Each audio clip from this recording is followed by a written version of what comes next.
And so that's exactly why I wanted to have you here, is to talk about how do we figure out, on the one hand, the role of an inspiring figure that helps us to catalyze what we need to do.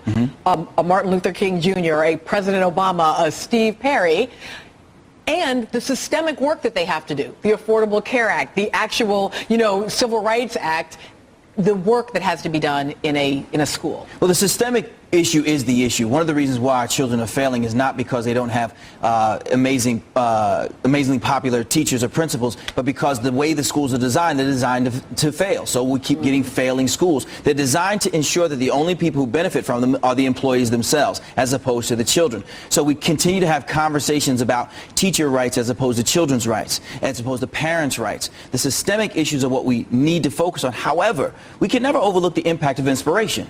One person can decide to change their life simply because a teacher said, you know what, you're smart. Sure.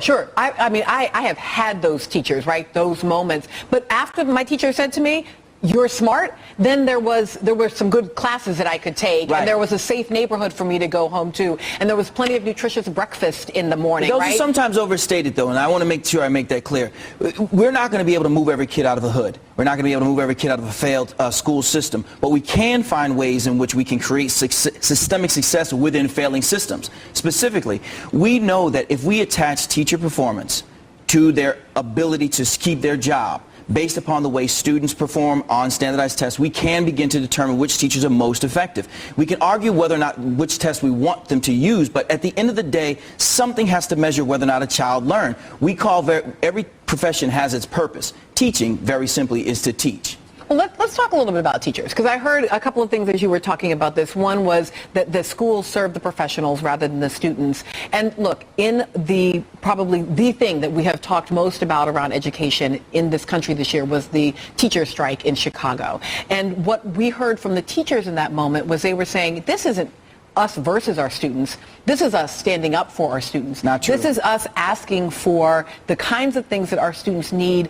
to be supported, because yes, you can make our school day longer, but if you make it longer and we're just warehousing them, we're not serving them longer. They're not fighting for children at all. In fact, they're fighting to make sure they can keep their jobs. They're fighting to make it harder for principals to let go failed teachers. At the end of the day, everybody in the building knows who the worst teachers are, yet and still there's this thin blue line where no one wants to snitch on the bad teachers. We all know who the bad teachers are. It's possible to have bad teachers and bad principals. What the unions very often wish to do is to ensure that we can't get to them. So what happens is it takes a year or 2 or 3 or 4 to get rid of one bad teacher. And yet, when we look, if I just sort of say, okay, if you sell me the story that what a student needs, all a student needs is an inspirational teacher, a kind of great charismatic voice in the classroom. The fact is, again, even if I get sort of an inspirational narrative, if there aren't the structures around me to provide me with assessment that, in fact, I need eyeglasses, or with an assessment that, in fact, I'm dealing with kind of a post-traumatic stress disorder of living in a poor neighborhood, and I need a counselor to see on a regular basis. I think it feels to me like that idea that there's teachers' interests and students' interests, and they're counter to each other, strikes me as unproductive within systemic change. While it may seem at its core to be unproductive, it is discourse, which is essential for us to begin to move forward. And at the root of why we're failing our children is because we're focusing on the wrong things. We do know how to run good schools. In fact, if we want to study something, we should study whether water's wet or fire's hot. We know how to run good schools, and the way in which we do that is we look at successful schools. Successful schools are essentially run the same. They find a way. They don't make the schools smaller, but they make them feel smaller. They have some sort of advisory system or something like that. They don't just have a longer day, but they have more effective individuals teaching in those longer days. See, when you hear the conversation, especially in Chicago and places like that, around the rights of teachers, they do run counter to the rights of children, because at their core, the things that they say they're asking for, like a smaller classroom, doesn't in and of itself make for a better academic experience. In fact, you could have a very small classroom with a very bad teacher and not learn any more. Oh, well, we have a lot to talk about on this, and we're going to come right back on this. We're going to broaden it up to the rest of the children. Your kid is yours and totally your responsibility. children. Your kid is yours and totally your responsibility. Your kid is yours and totally your responsibility. Your kid is yours and totally your responsibility. Your kid is yours and totally your responsibility.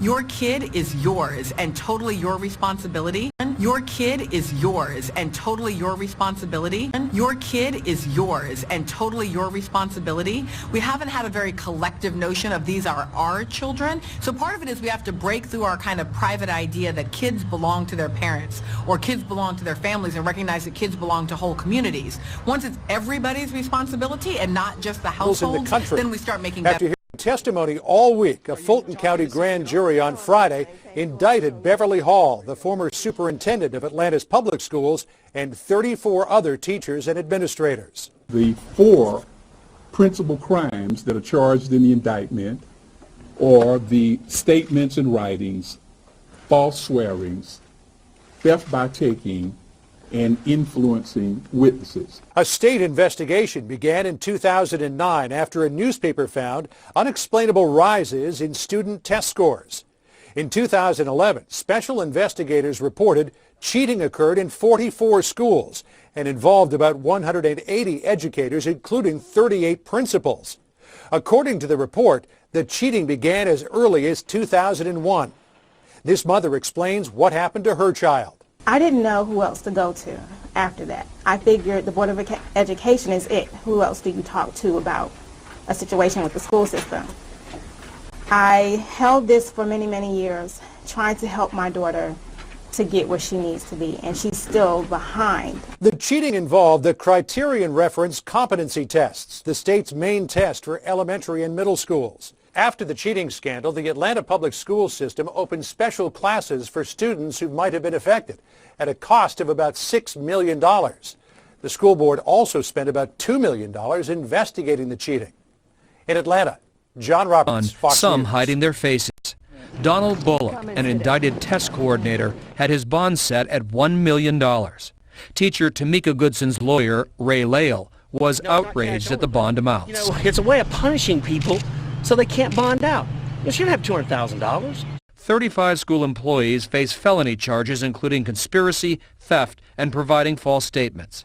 But investigators say at least 200 administrators and teachers took part in the alleged conspiracy. The 65-count indictment alleges cheating occurred at 52 of Atlanta's 83 elementary and middle schools. Test answer sheets were altered, fabricated, and falsely certified.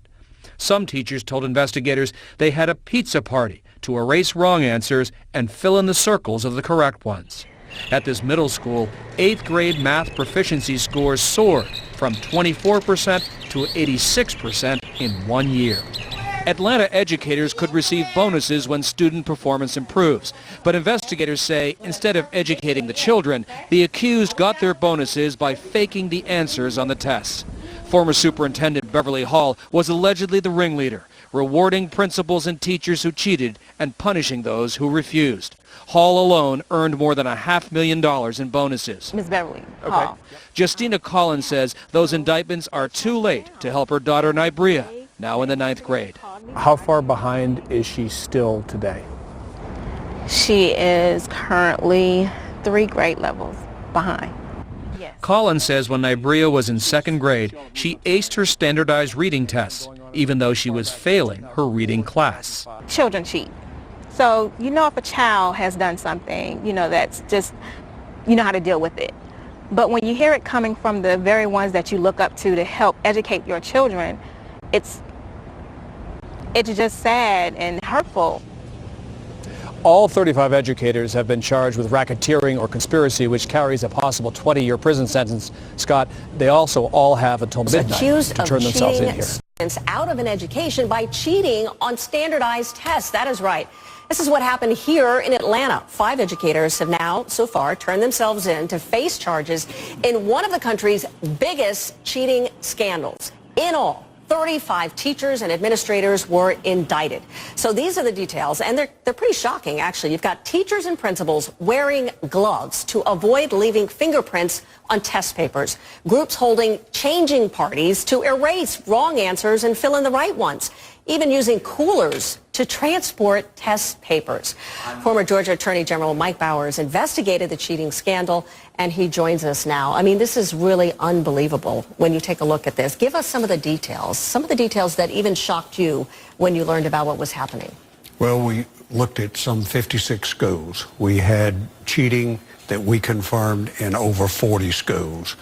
We had 6 principals who took the Fifth Amendment and would not even talk to us.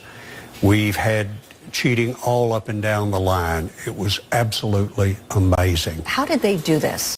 They did it every way that you can imagine. They had cheating parties. They had erasures in the classroom, outside the classroom. They directed teachers to make erasures. Just anything that you can imagine that could involve cheating, it was done. And how long did this take place? We confirmed it from about 06, between 2000 and 2010. It occurred from midway all the way to 2010, but most likely it started about 2001. Over a 10-year period. That is such a long time. How many kids do you think were impacted by this? The thousands. Thousands of children. What was behind this? Can you tell me, why did they do this? It's hard to say. Pride. There was an attempt to gain bonuses. There was a lot of an attempt to enhance careers without any regard to the little children. And you have to understand, the children involved here were among the most vulnerable children in this state, which makes it even more outrageous. Because you have thousands of kids who were passed along the line because of these test scores, who now cannot read and are cannot write, cannot do arithmetic, and they were deprived of an education. It's just simply, I'm a grandfather, and it's simply outrageous. But not only were the children deprived, a lot of teachers were forced into cheating, forced into criminal acts. Now, granted, they did wrong, but a lot of them did this to protect jobs. And I heard some of the most outrageous and pitiful stories that you can imagine. From teachers? Yes. Who I understand that some of the teachers who fainted in the interviews because they were just overcome with emotion. And it would break your heart. I remember one teacher who told me, Mr. Bowers, whole thing is a great big joke because my kids, third graders, can't read or write, and I spend my day combing hair, brushing teeth, getting clothes, getting shoes, and making sure they've got a place to go at night. And here I am sitting in front of you admitting cheating, knowing I'm going to get fired. And this is a big joke. And I know I'm going to get fired and lose the best job I will ever have. And I'll never forget her. Wow. I mean, that's unbelievable. What happens next? I mean, what happens to the teachers? What happens to the kids? Well, the children, I don't know. I only hope that the current administration will make sure those children get what's needed in terms of remedial education.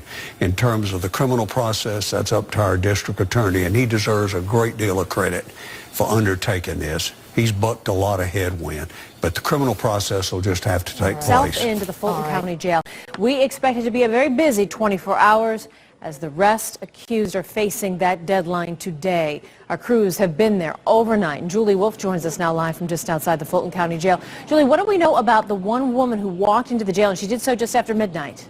Hey, good morning, Melissa. 40-year-old Tamika Goodson was a school improvement specialist at Kennedy Middle School, an educator for more than 20 years, now an inmate. She was charged with making false statements and racketeering. Her bond has been set at $200,000. She was accompanied by her attorney, Raymond Lale. He said they had tried to come in earlier, but the warrants, the electronic paperwork, was not in place until just after midnight. Even when she turned herself in, they were unsure if a bond had already been set. Jail records show that it was, and if she is able to make that bond, she could be processed and released within hours. She's been anxious about this, of course, and she's heard about this, very distraught over it. This is the closest she's ever been to a jail in her life. She's been an educator since she graduated from college and has been an educator, good Lord, for about 20 years now. So it's very unfortunate. She's absolutely not guilty of these charges. Goodson is the first of 35 indicted educators to turn themselves in. They have until the end of the day to meet that deadline set by the district attorney's former office. Superintendent and 34 for employees accused of an elaborate scheme to fake test scores. 3 of them already turning themselves in this morning. And ABC's Steve Osunsami has the very latest from Atlanta. Steve, good morning. Good morning, Amy. These are school principals, teachers, test coordinators, even a school secretary, and they all have to turn themselves into the jail today. Early this morning, the first of many mugshots. Tamika Goodson, a school improvement specialist, turning herself in, brought down by the huge cheating scandal rocking Atlanta. As a parent that wants the best for their child, I'm very disappointed. The same teachers and school administrators who were bragging just a few years ago about double-digit improvements in standardized test results now charged with racketeering, theft, and false statements, and they've lawyered up. At one school, investigators say the principal and his teachers held after-school parties where they sat around and corrected tests before turning them in to be graded. The financial terms were a motivation all across the board. The indictments read like a rap on the mob, and the boss is former Atlanta School Superintendent Beverly Hall, who could see up to 45 years in prison if convicted. She's one of the few expected to spend the night in jail. Her bond could be set as high as $7.5 million. She's accused of firing teachers who couldn't produce higher test scores, giving bonuses to those who did, and ignoring clear signs that teachers were cheating to make the scores happen. She and other accused educators are shouting their innocence. I am actually considered a criminal for doing the best I can for children all my life. When the going was good, Superintendent Hall was a hero. She earned more than $500,000 in bonuses and was named a National Superintendent of the Year. The Atlanta newspaper that broke the story looked across the country and found 196 school districts with equally suspicious scores. No one wants to hear that those improving test scores aren't for real. Many teachers across this region blame the troubles here on No Child Left Behind, those federally mandated tests and the scores. The vast majority of Atlanta public schools, teachers and principals cheated on standardized testing, in many cases erasing and correcting wrong answers to pad test results. Among the findings, evidence of cheating in 44 of 56 schools targeted by investigators. The cheating was widespread and organized, fueled by a culture of fear, intimidation, and retaliation.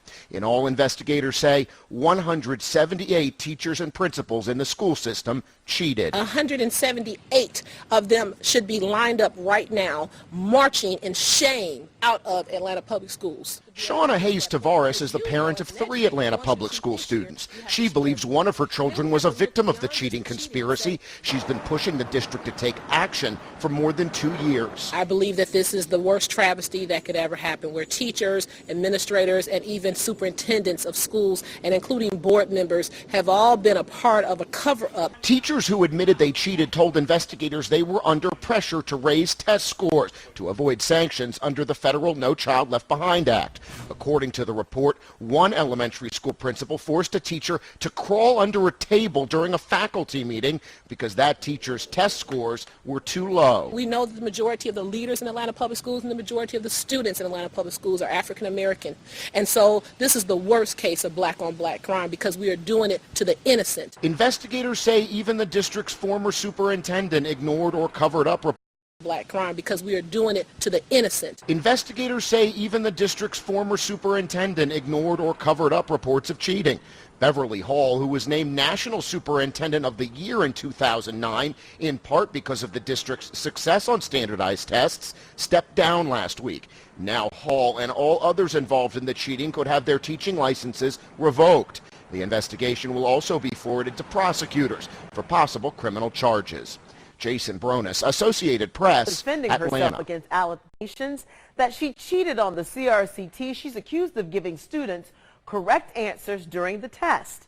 Several witnesses, including a former student and a colleague, spoke out against that teacher today. CBS Atlanta's Sonia Mogi has been covering the hearing, so we understand that this teacher knows her fate now. What is it, Sonia?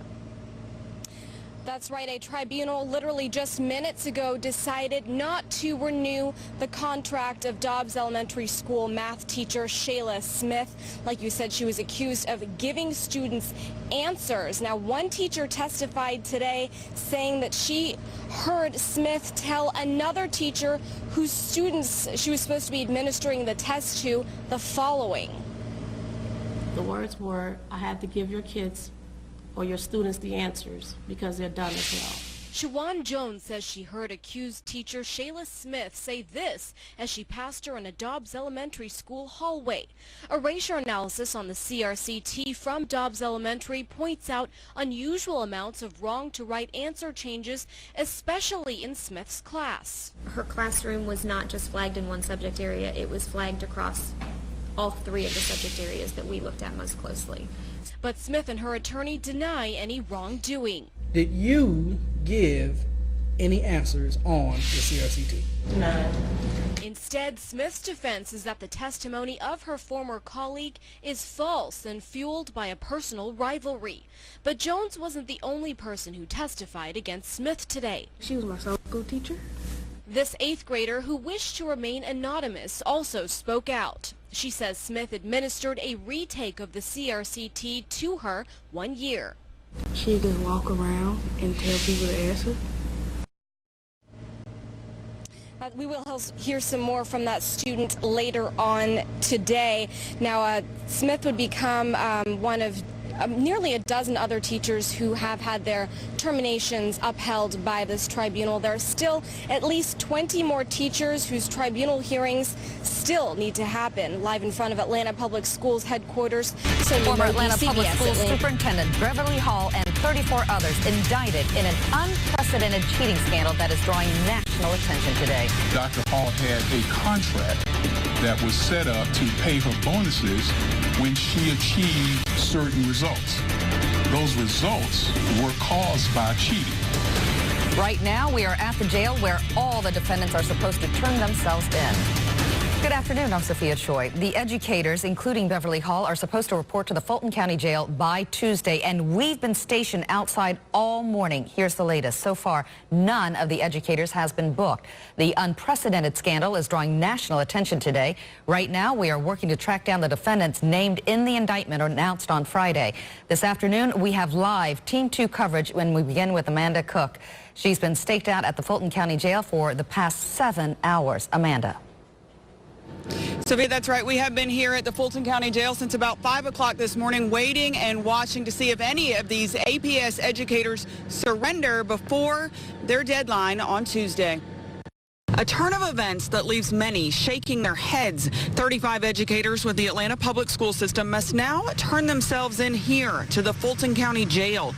That includes former APS Superintendent Dr. Beverly Hall. Once named the National Superintendent of the Year, Hall is now accused of heading up a criminal conspiracy to cheat. According to this indictment handed up by a Fulton County grand jury on Friday afternoon, Hall and 34 others with APS led the way to tell students the answers to federally mandated standardized tests, or just change the students' answers afterward.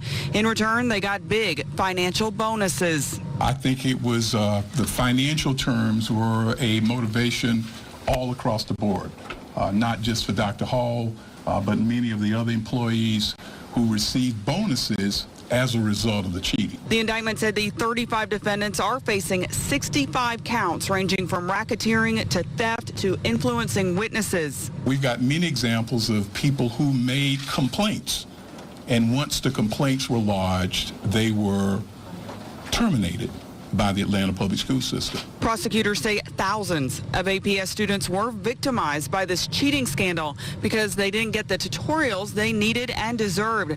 If the APS educators are convicted, many of them, including Hall, face years in prison. And many years indeed. If convicted, Hall faces up to 45 years in prison. We are live in Northwest Atlanta. Amanda Cook, Channel 2 Action News. And Channel 2's Ryan Young is live in Mableton on Clay Road, where he's been knocking on doors of some of those people indicted in this APS cheating scandal. Ryan, any luck finding them?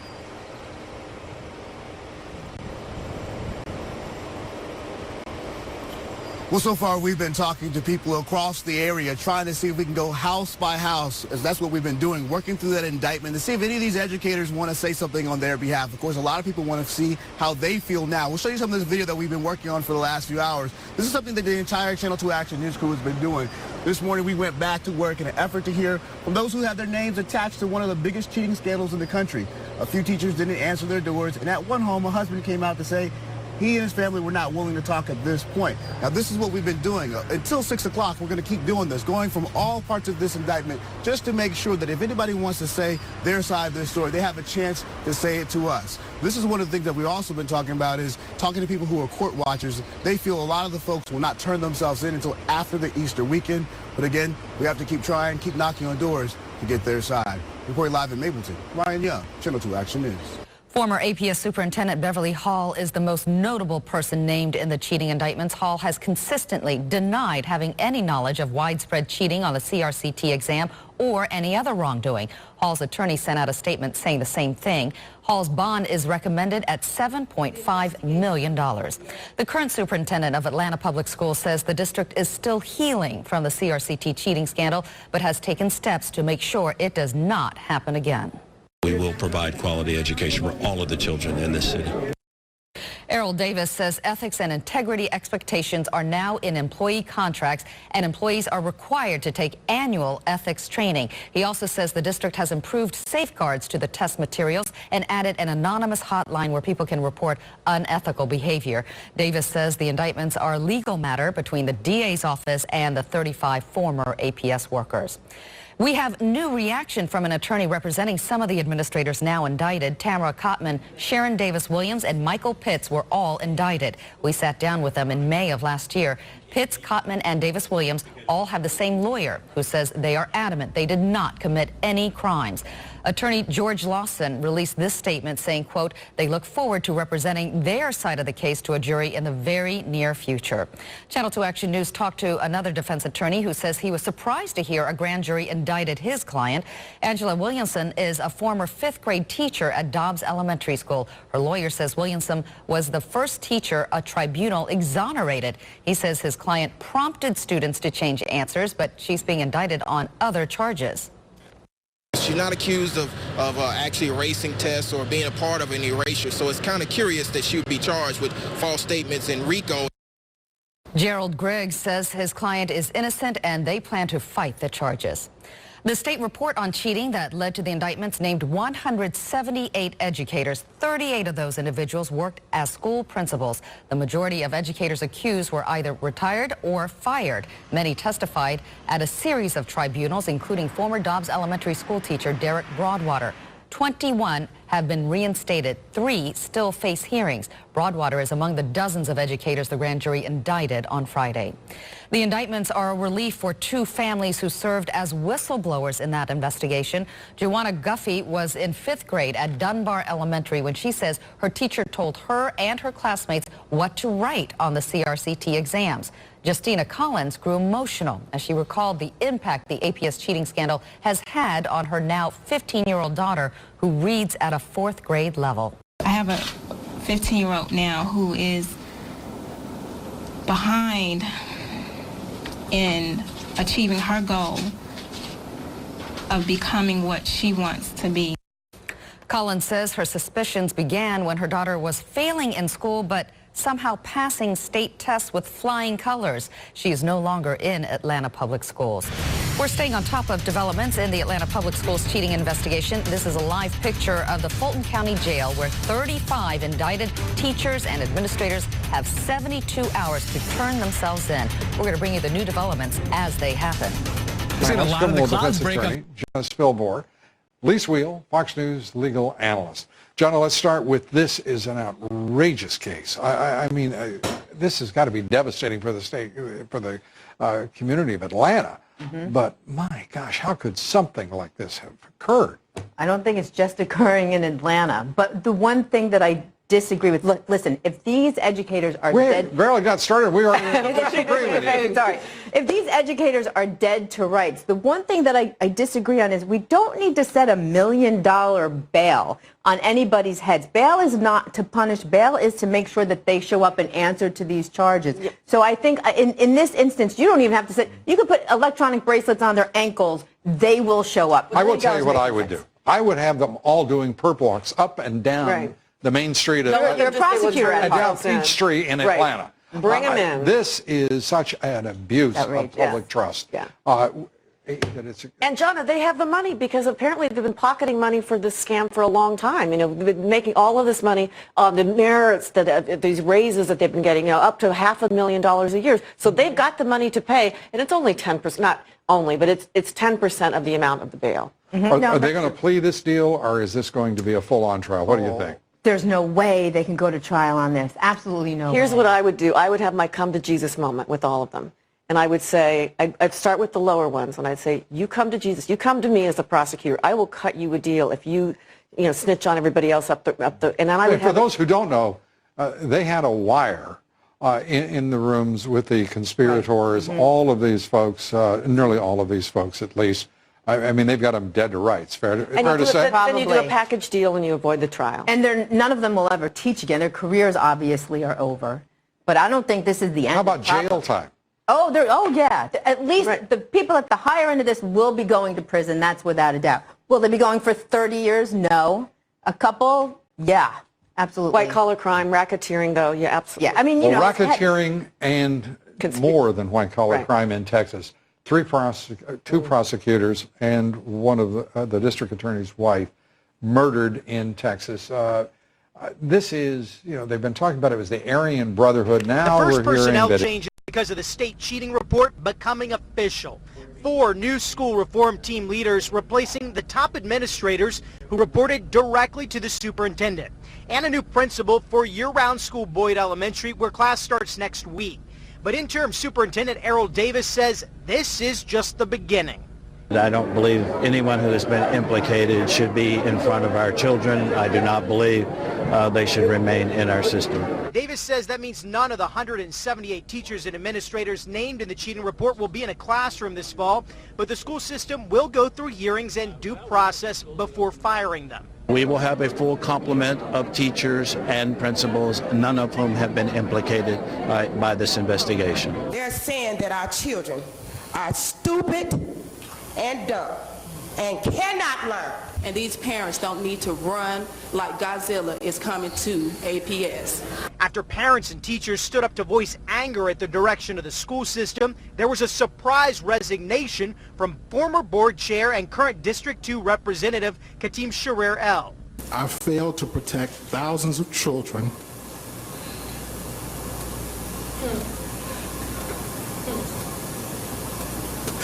Children who come from homes like mine.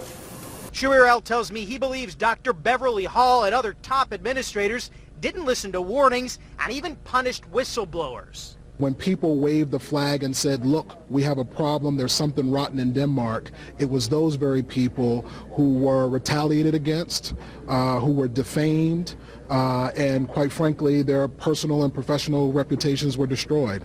And I'm just one of many victims in this city. The Parks were implicated. 7 confessed to cheating. Chandra's daughter's teacher was among them. I was really mad. See, these children take a test before they get in those schools. You know what it's called? It's called the streets out there.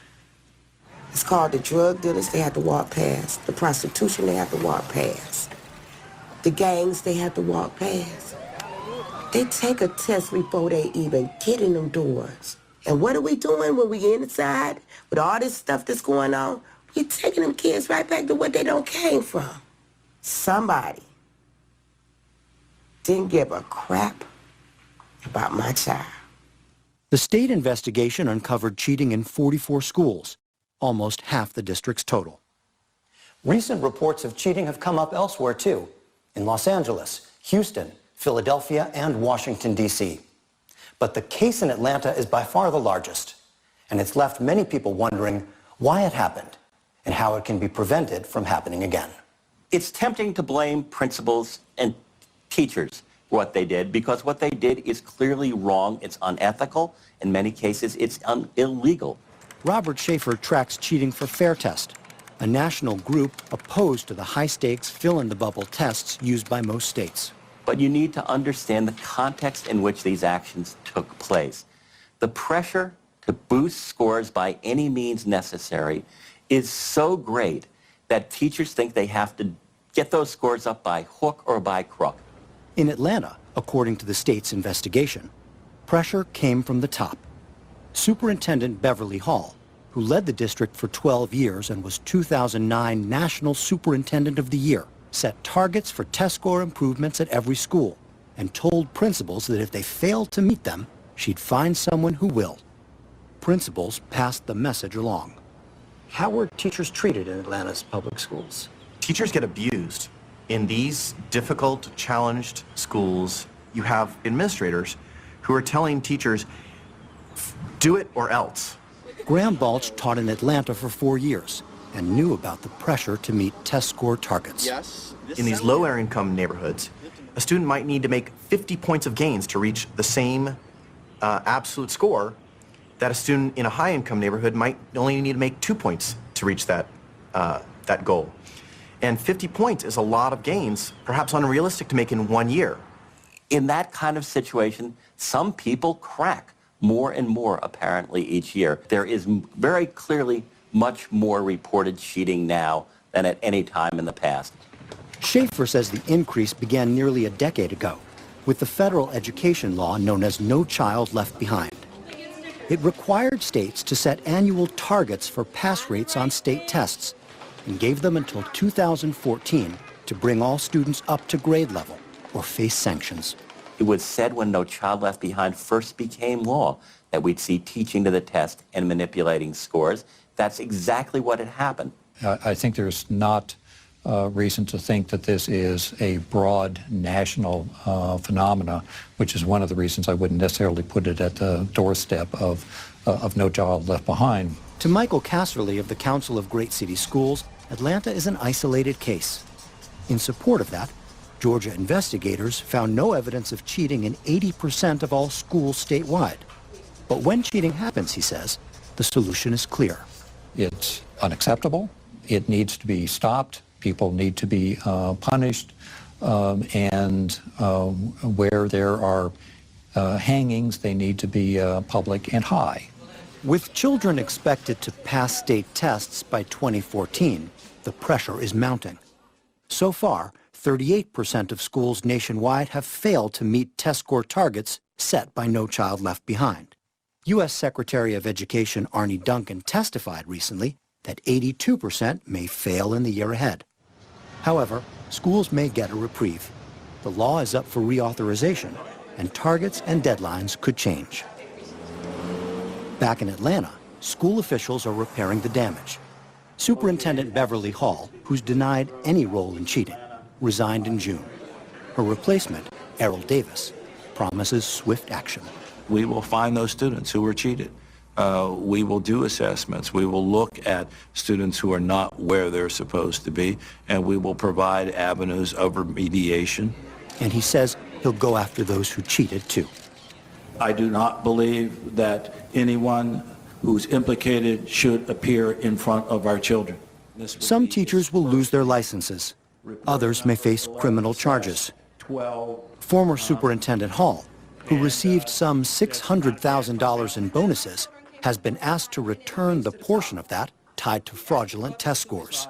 As for schools, from now on, any unusual gains will trigger automatic investigations. But what about the high expectations and tough consequences for failing to meet them that are said to have led to the cheating in the first place? I'm certainly going to review the targets and target setting process, but I don't think that we should abandon high expectations. I don't think we should abandon putting pressure on people to meet high expectations. What we have to do, however, is make sure that they have the capability and the training and the resources to meet those expectations. What we have not done as a nation or as a school system is think, what does it look like to help a student who's starting at a lower level make the big gains year after year to get to this high goal. Graham Balch also believes pressure alone is not enough. Let's think about how to support teachers rather than control teachers. Let's think about, what does the class size look like? What do the lab supplies look like? All we've changed is what we expect. But what we've not done is change the way we do education. There's a real opportunity for change, both in Atlanta and in the reauthorization of No Child Left Behind. The question is, what will the change